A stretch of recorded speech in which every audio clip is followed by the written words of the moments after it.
Why grammar is destroying your charisma? What people really see when you stop to think about grammar rules. That's today's topic. I will tell you why grammar not only destroys your fluency, but also destroy your charisma, the respect you get when you communicate. This is the Effortless English Show.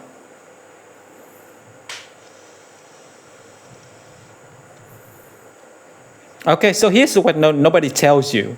When you pause to think about grammar, people don't think you're being careful. They don't respect your good or perfect grammar. They think you're being uncertain, weak, that you're not leadership material. That has happened unconsciously. People aren't consciously thinking it, but it's the underlying message that you sent, because you look uncertain, weak, right? Low confident, all that happens. So also show you what they see, right? You're speaking English, and maybe you're in a job interview, maybe just having a conversation with somebody. But in your mind, you're constantly analyzing your speaking while you're trying to communicate. So you start looking up, or even worse, you just start looking down. You're making these sounds, too many filler sound, too many filler words. All that sends a message of weakness, of uncertainty. It kills your charisma. Now, what is charisma? Charisma is your ability to communicate in a way that is effective, that is confident, that is strong, that people respect. People respect you. They want to listen to you, right? That's charisma. And all this grammar obsession and grammar focus, and also even worrying about perfect pronunciation all the time, all that pride kills your charisma.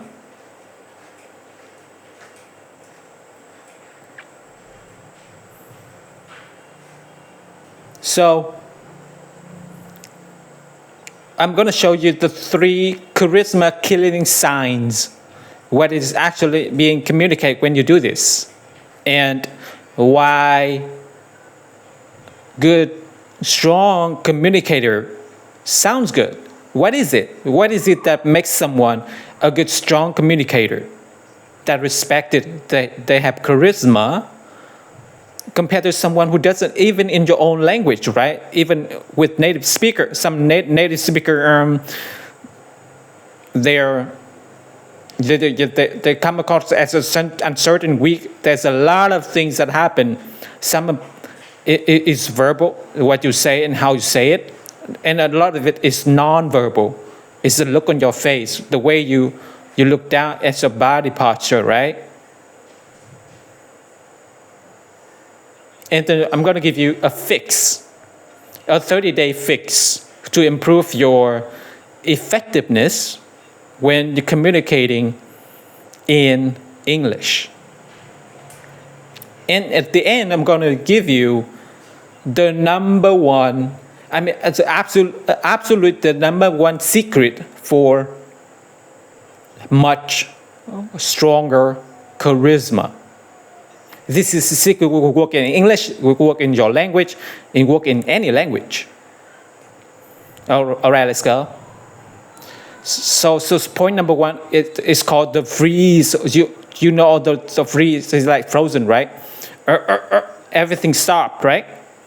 Over pausing too much. And sometimes pause can be effective, right? When you're going to deliver and communicate an important point, pause before can be effective. But it's a kind of over pausing and the weak pausing that destroys your charisma. over pausing too much or pausing in strange places. And that goes with your nonverbal communication. That while you pause, you're looking down, you're looking up in a way, you're breaking your eye contact, your shoulder maybe slumped down a little bit, your voice maybe gets squeaker, right? You become a mouse. You become a mouse in English. You communicate that you're a mouse, you're small and you're weak, and you're uncertain. So this freeze is the worst. Of course, the very, very, very worst situation is when you're in a high pressure, high stress situation, like giving a speech in public speaking presentation, even in a meeting, in a job interview, or on a date, right? Those are all high pressure, high stress, and when you start freezing in those moments, everything becomes bigger and worse, and your stress gets higher, higher, higher. So your charisma just disappears. And you can imagine you're standing in front of a group giving a presentation, and the mind just freezes because you're so worried about English that you start forgetting what you're going to talk about, what comes next in the presentation. I've seen people do this. I've seen native speakers do this in English, right? Americans. I've been to a lot of seminars and been on conferences and things, and I've seen people stand up in front of a group and just kind of freeze and wonder, or the whole body changes when they do it. That you can everybody knows, you can see it, that they're overwhelmed, that there's too much worry and stress. They start freezing up. The brain just locks. They can't think clearly. And then the audience, the listeners, loses all respect for them. And not a mean way like this person is a jerk. They're not sitting back doing that usually, but unconsciously just feel like this person doesn't know what they're talking about. That has no confidence. So you lose respect from them. It can't be helped. It's human nature. It's communication. It's how it works. This is just the truth. So the freeze is the worst. It's probably the scariest, right? It's what people have nightmares before they get this speech, right? They imagine what's the worst thing that can happen. Often this is the number one, right? Just totally freezing and forgetting your speech, forgetting your presentation, forgetting what to say next, and just everybody just looking and waiting, and then your body language is all weak. It's a disaster. But this happen in smaller ways. It's just in normal conversation or something a little more casual, just a business meeting. So you're still chatting, you're trying to give an idea. Maybe your freeze is small, you're just pausing a lot. They become that mouse again in English. And guess what? Other people, as ideas, other people's, they get the respect, they get the promotion, they get the credit. It's just a charisma problem. All right, next problem. Problem number 2 that kills your charisma it's the robot voice. So maybe you don't freeze, but the voice becomes flat. All the emotion comes out of it. You just focus on English, the English language, grammars, pronunciation, the perfect phrase or vocab. That you just become kind of flat. Your energy drops because you're using so much mental energy to think about English. You're not putting in energy into your communication, your nonverbal, your emotion. It's better to just speak English naturally and confidently, but not perfectly. That's much better than perfect English that sounds like an AI robot. And again, the same thing happened with your charisma. Maybe it's not destroyed like with the freeze, but it drops. Again, unconsciously, subconsciously, people respect you less when you just talk like a robot. You're still a mouse. Okay, And your school taught you wrong because school taught you to do this. They taught you to focus on grammar, perfection, right? Take tests. Oh, you got a 70 on your test. That's not very good. You want to get 100%. You don't get 100%. Oh, you're not great, right? So you start getting this fear of mistake, which weakens or destroys your charisma. I need a pause to take a sip of water. If I let the speaker say, I cannot catch up with him. So the other problem is that you start with to focus inwards. It is point number 3. You just focus it's inward instead of outward, right? When you're thinking about the language and you're thinking about it, doesn't matter, it's grammar, vocabulary, pronunciation, whatever. Just focusing focusing inward instead of on the audience, the listeners. When you do this, guess what? People feel it, because when you do that, all these little, small, non-verbal changes happen, right? So it might not be as big as you just freeze and you collapse and look down and that's obviously a very extreme example, right? It does happen though. But when you focus inward, naturally, just eye contact, for example, when you focus in, you tend to look up or down. You don't continue looking at person with eye contact. When you're focusing inward, thinking about the language, analyzing it. Or when you do that inward focus, you break connection. You break connection with the other person or the other people. This lowers your charisma, makes you look less confident. Even if you do feel confident, it makes you look less confident, right? This is the big problem.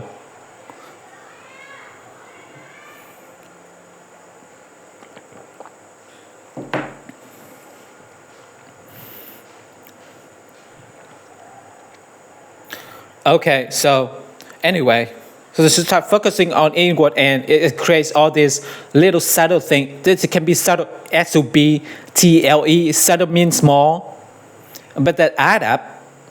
And with charisma, with good communication, subtlety is so important. It's just be a little thing, not looking at very much. It's a small look down, a small change in your body posture. Here's, if you're watching on video, it's just a small change in my shoulder, right?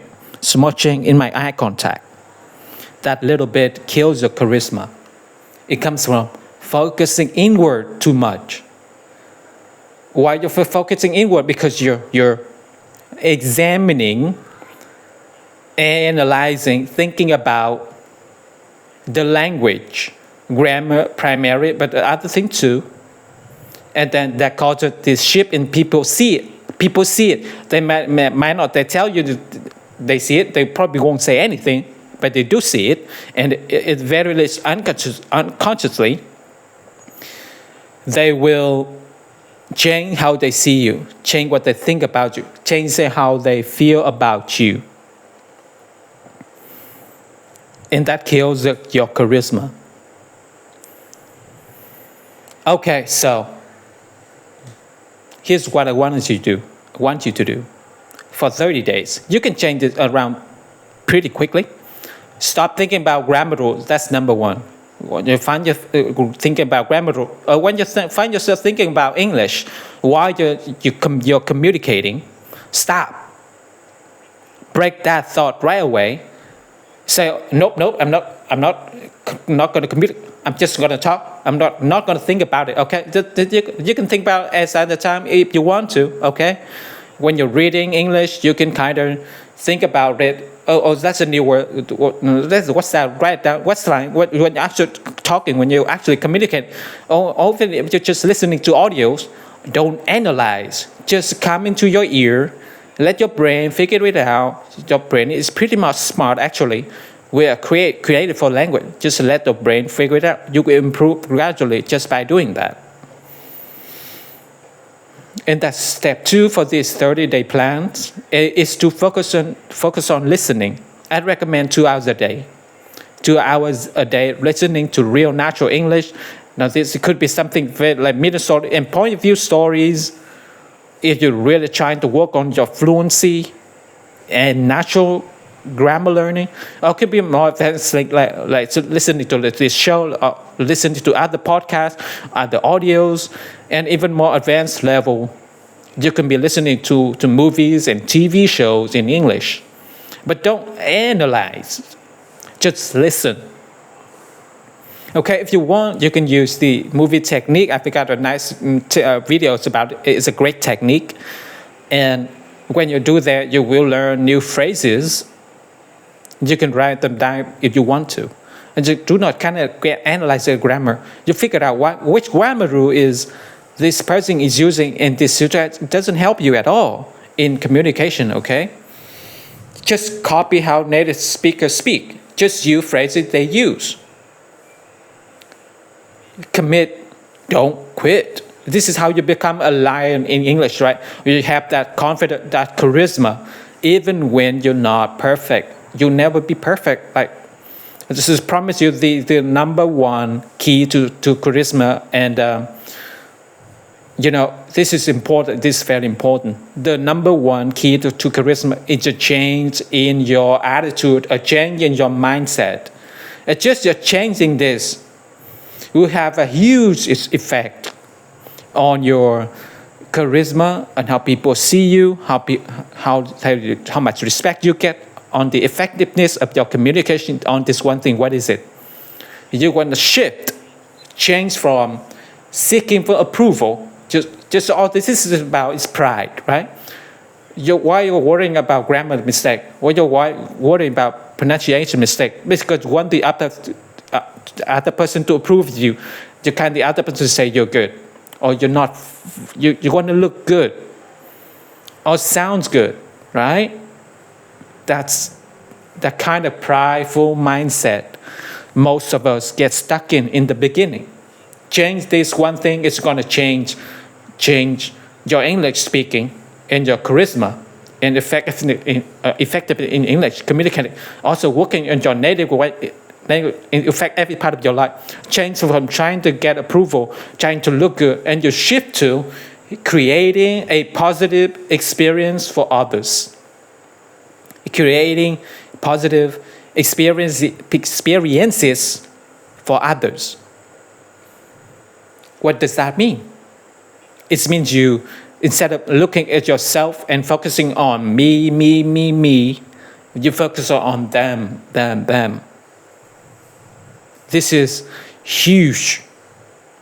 I'll give you an example from public speaking. So in the beginning, when we're going to do speech and I'm trying to improve public speaking, I may be super nervous or that. But to get better, I just have that focus in my mind. I'm thinking I want to look good, right? I want to do a good job, which is me. I was so focused on my own performance, how people would see me, how good I was.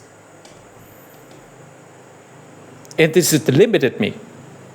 That actually create more stress and more nervousness, which I have to try to overcome. And when I discovered this, I changed. Like I'm not going to focus. I'm going to focus on the audience. My focus is on creating a great experience for them with my speech. So when we're standing up there talking, right? We're standing up there speaking, instead of focusing on myself, or literally focus my eye. Just started to focus me much more on audience member. Because I'll pick one person, look at them. Why was I was talking, and pick a different, look at them. I just noticed, right? Are they smiling? Are they happy? Are they excited? Are they interested? Or that they look kind of bored and tired. I would need to adjust what I was doing, increase my energy, right? So my whole focus shifted from me, I want to look good, to them. I want them to have a great experience. So when I start doing this, what is interesting is that my nervousness just faded away.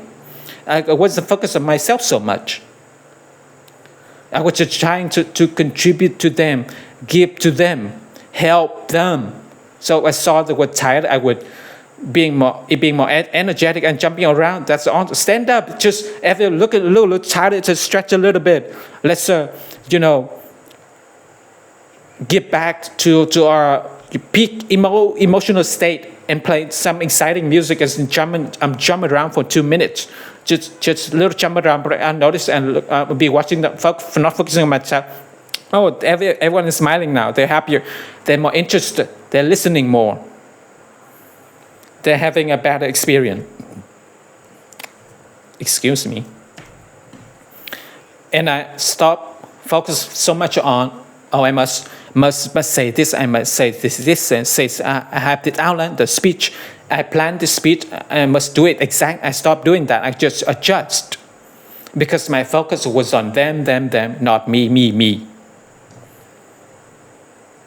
This is true for any situation. We were true in just a casual chat with somebody. You're just having a conversation instead of focusing so much on you want to say. I want to tell them this. I want to tell them that. Me. Focus on them. Number one is make you much better listener. That requires no extra fluency or grammar or vocabulary or anything.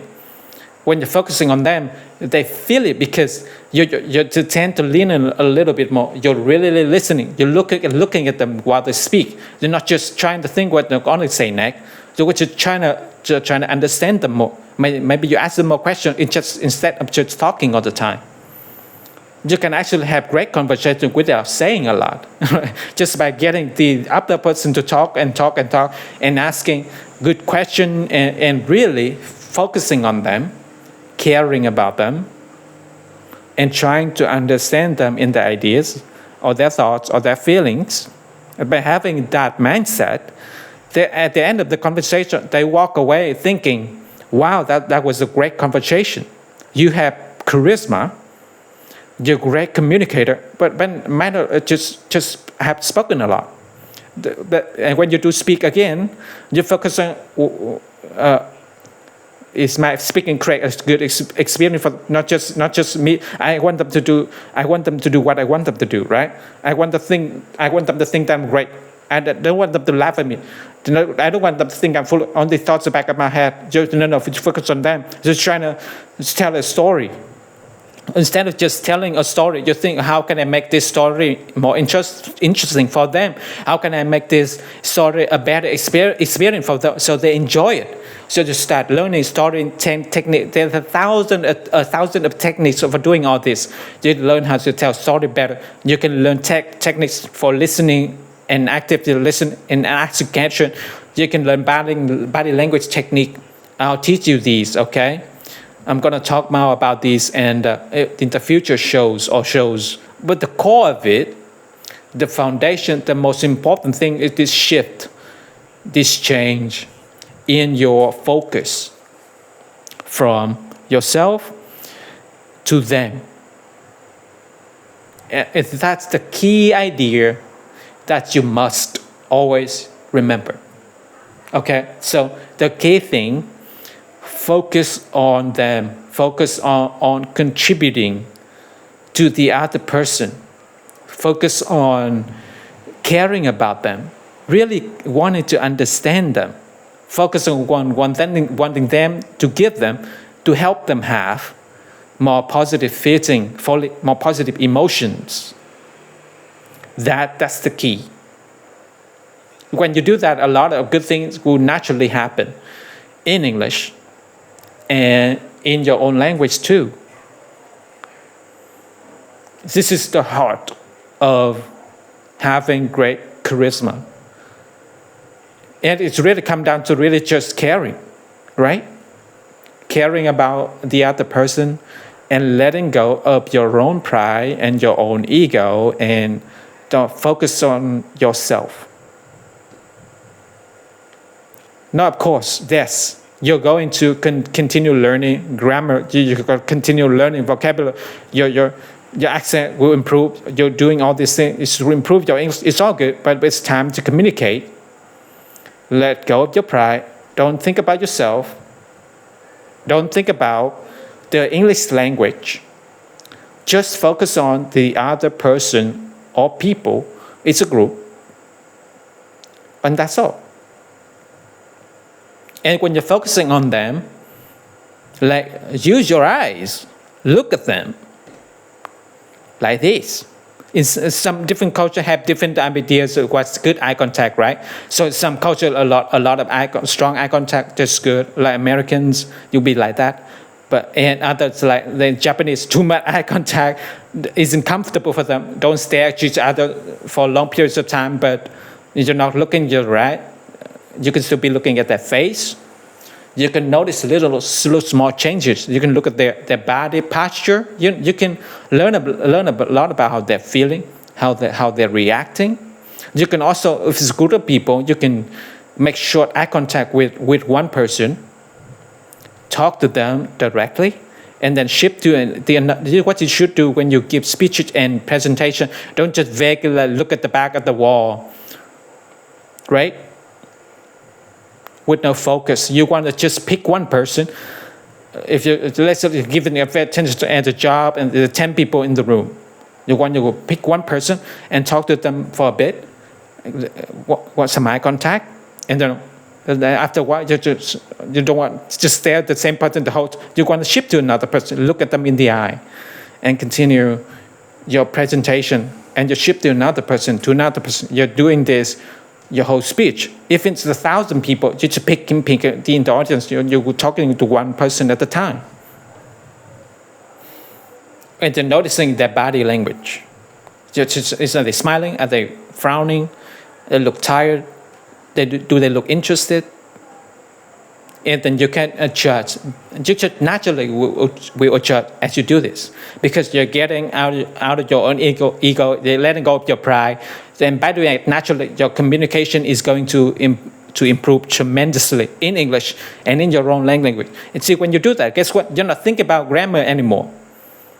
You want to focus on the other person and letting the words come out communicating. You're worrying about all that stuff, and so your shoulders are going to get a little bit back. Your chin is going to be up more. You're just going to smile more. You have more energy. So this is the heart of it. Then later, as you get better, you can also practicing other techniques. So that's it. Very simple. Very, very simple. And you remember one thing from this whole video. Remember that when you communicate, when you talk to someone, one person or more, you focus on the other person, giving them a good experience. You do not focus on yourself. All right, that's it. Mwah! Lots of love to you. I'll see you next time. Bye for now. Wow, this is probably the best session I have ever had over the last 10 days. Probably because I just bought a new microphone, a new dedicated microphone. I feel more professional, I feel like I have a podcast with, a few million people, a few million listeners, right? Yeah. This is the 11th session of shadowing. I want to see how it's going to go. I will do every day, 30 minutes. Let's do it as long as I can still do it. Let's go. See you tomorrow.